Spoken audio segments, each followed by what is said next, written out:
They said it like a sentence, not a goodbye. You'll be nothing without us. Maria didn't argue.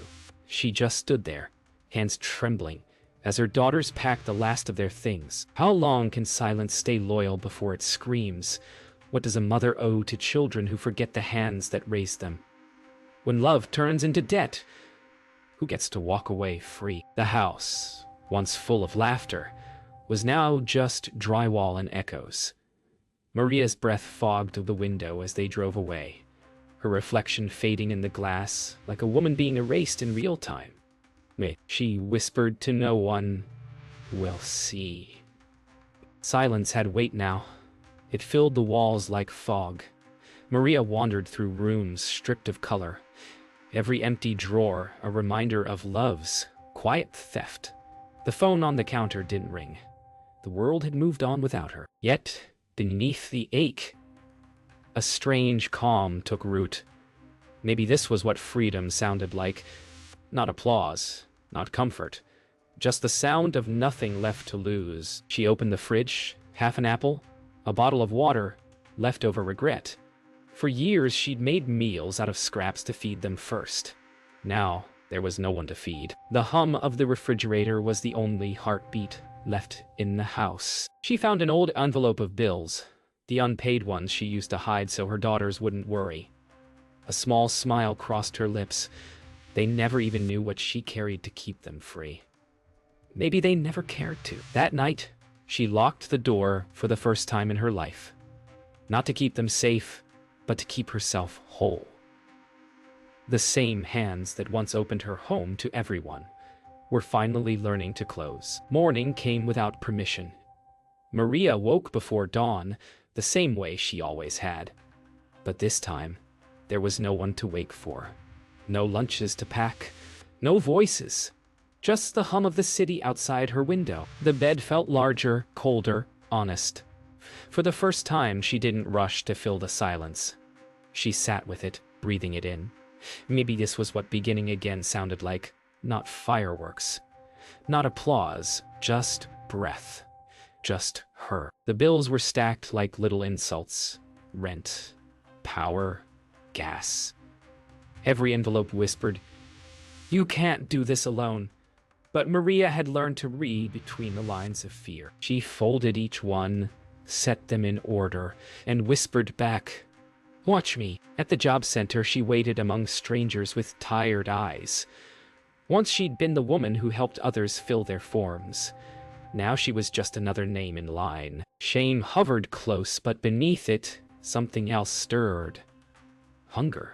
Not for food, but for dignity. The neighbor Rosa stopped by with a knock that sounded like laughter. "You need real coffee, not sadness in a cup," she said, handing Maria a steaming mug.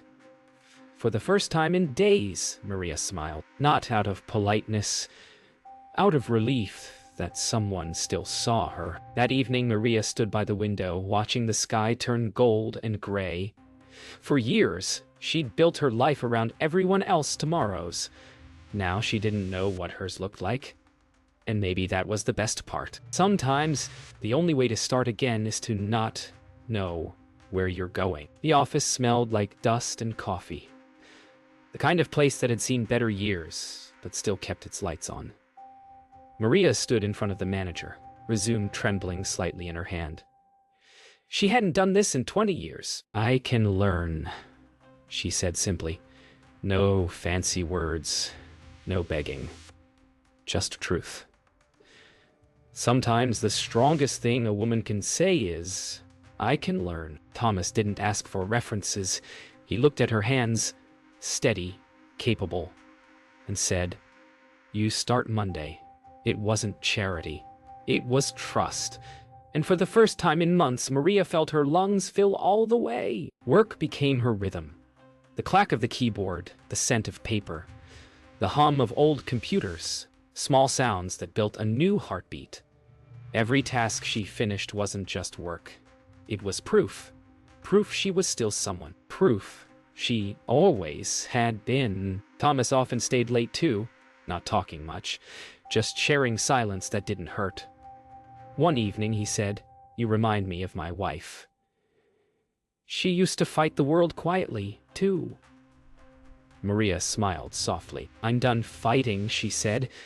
Now I just live. By payday, the envelope in her hand felt heavier than its contents. It wasn't the money. It was proof she could stand again.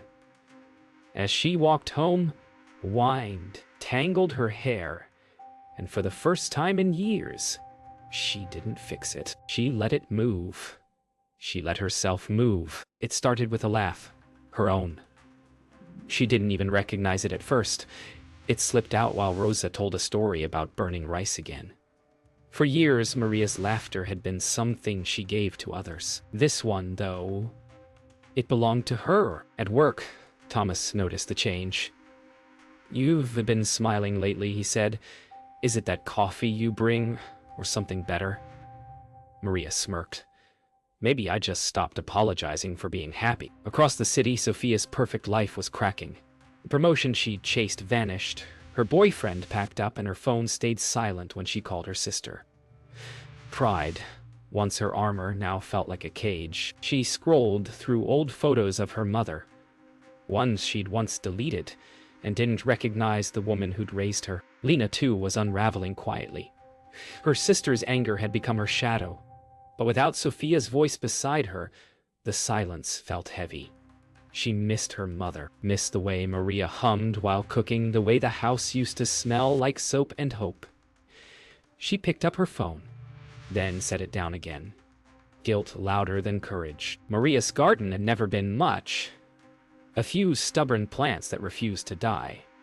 But now, under her care, green pushed through the soil again. She knelt there, dirt under her nails, sunlight on her back, feeling something she hadn't in years.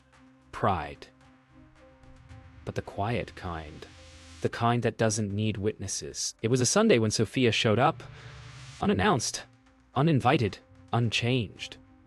The same voice that once said, "You'll be nothing without us." Maria opened the door, calm as a still lake. "You found your way back," she said quietly. Sophia's jaw tightened. "I didn't come for forgiveness." Maria smiled. "Good. I stopped giving it away for free." Inside, Sophia's tone cracked between anger and shame. "You act like you're better than us now." Maria wiped her hands on a towel, voice even. "No, I just stopped pretending I was less."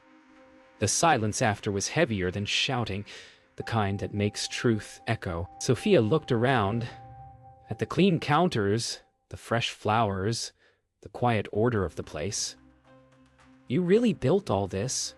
she asked, voice brittle. Maria turned, eyes gentle but firm. "No, I rebuilt myself. This just came after." The fight came anyway.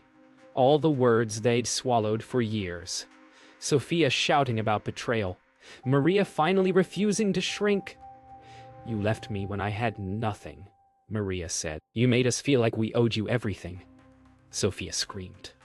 And in the silence that followed, they both realized they were right and both wrong. When Sophia finally left that night, Maria didn't cry. She simply closed the door and leaned against it, exhaling years of silence. It didn't hurt the way it used to. Strength doesn't always roar. Sometimes it just breathes, steady, unshaken. Lena's knock was soft, like she was afraid the door might bite. Maria opened it, surprised but calm. They just stared for a moment, mother and daughter, both unsure how to begin. "I didn't come to take sides," Lena whispered. "I just missed home." Maria stepped aside, then stopped standing outside it. Inside, the silence felt different this time. Not empty, just waiting. Maria made tea. Lena fidgeted, glancing around at the home she'd abandoned. "I thought you'd hate me," she said finally. Maria smiled softly. "I did, for a while. Then I remembered, hate still means you care. I chose peace instead." They sat for hours, not fixing, not blaming, just remembering. The smell of tea, the sound of rain on the windows. Lena reached across the table, her hand shaking. "You didn't deserve how we treated you," she said. Maria didn't reply. She just held her daughter's hand, and that was answer enough. Later, as they sat on the couch, Lena asked, "Do you ever miss her?" Maria didn't have to ask who. "Every day," she said quietly. "But missing someone doesn't mean you let them back in." Lena nodded, eyes wet. "Maybe one day she'll see what I see now." When Lena left that night, Maria stood at the doorway watching her go. For once, the leaving didn't hurt. It healed. Some goodbyes don't break you. They remind you that love, when honest, always finds its way home. The phone rang just past sunrise. One of those calls that carried a past you thought was buried. Maria hesitated before answering. Some silences deserve their rest. "Mom," the voice cracked. It had been months, but she'd know that tremor anywhere.